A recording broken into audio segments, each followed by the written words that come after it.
रात की सवारी। रात के 2 बज रहे थे। जोरों की बारिश हो रही थी। घना अंधेरा था। बादल रह रह कर गरज रहे थे। थोड़ी थोड़ी देर पर बिजली चमकती तो आसपास की चीज़ें दिखाई पड़ती थी, अन्यथा हाथ को हाथ दिखाना भी मुश्किल लग रहा था। झारखंड के घाट शिला स्टेशन के बाहर रामदीन अपना ऑटो लगाए सवारी का इंतजार कर रहा था।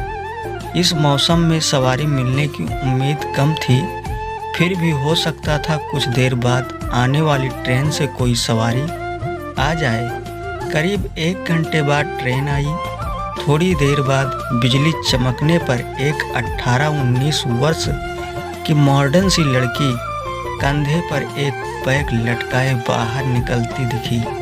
वह सीधे उसके ऑटो के पास पहुंची और मुसाबानी चलने को कहा। रामदीन ने कहा कि रात का वक्त है, इसलिए वहां चलने पर 500 रुपये लूँगा, नहीं तो 2-4 घंटे इंतज़ार कर लीजिए, सुबह 100 रुपये में ले चलूँगा।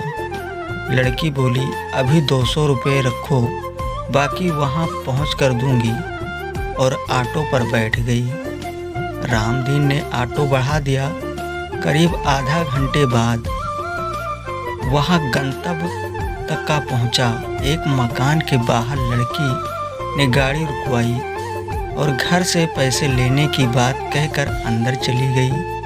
काफ़ी देर तक वह नहीं लौटी तो रामदीन अकेले बैठे बैठे परेशान हो गया। उसके घर का दरवाज़ा खटखटाया।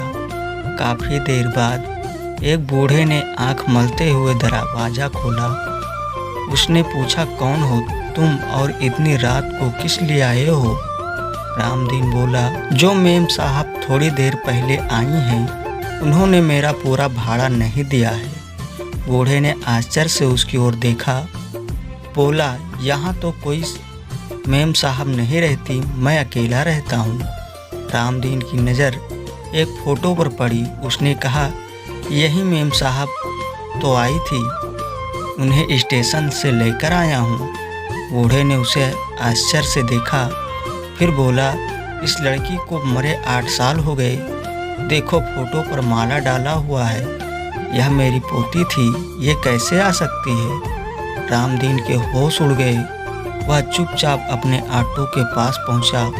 उसने देखा कि सीट पर 100 के 3 नोट रखे थे। उसने नोट जेब में रखा और वहाँ से बेतहाशा भागा। उस दिन से उसने रात के ऑटो चलाना छोड़ दिया।